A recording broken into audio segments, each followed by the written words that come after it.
আজ ফেনী থেকে চট্টগ্রাম বিভাগীয় সফর শুরু করছেন জামায়াতে ইসলামীর আমির ডাক্তার শফিকুর রহমান। নির্বাচনী প্রচারণার অংশ হিসেবে সকালে ফেনী পাইলট বালক উচ্চ বিদ্যালয় মাঠে জনসভায় যোগ দেবেন। এই মুহূর্তে সেখানে আছেন সহকর্মী শফিক মুন্সি। এ নিয়ে বিস্তারিত জানতে যুক্ত হব তার সাথে।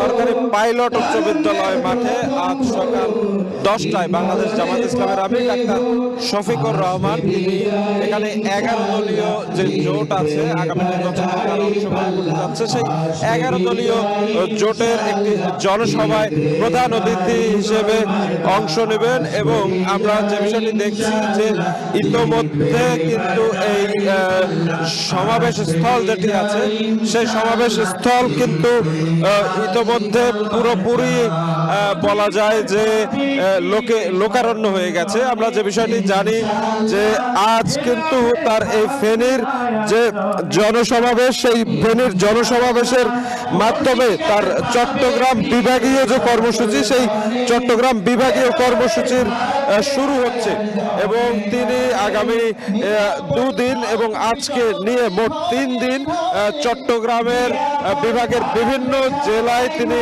একাধিক জনসমাবেশ করবেন, জনসভা করবেন এবং কয়েকটি জায়গায় পথসভা করবেন। এবং আমরা যে বিষয়টি দেখতে পাচ্ছি যে আজকে তার ফেনীতে আগমন উপলক্ষে কিন্তু জেলার বিভিন্ন প্রান্তের নানা বয়সী মানুষ এই সমাবেশ স্থলে আসতে শুরু করে। তারা অনেকে কিন্তু একদম ভোরে অর্থাৎ ফজরের নামাজ পড়েই কিন্তু তারা এই মাঠে আসা শুরু করে একটু সামনের সারিতে জায়গা পাওয়ার জন্য, যেন তারা তাদের যে আজকের প্রধান অতিথি অর্থাৎ ডাক্তার শফিকুর রহমান তাকে যেন এক নজর দেখতে পায়, সেই উদ্দেশ্যে কিন্তু তারা এসছে।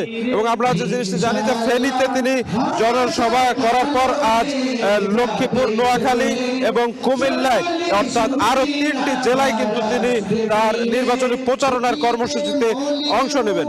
তো এই ছিল আমার কাছে ফেনী সরকারি পাইলট উচ্চ বিদ্যালয় মাঠ থেকে ডাক্তার শফিকুর রহমানের যে জনসভা সে ব্যাপারের সর্বশেষ খবর। যুক্ত ছিলাম ফেনী থেকে।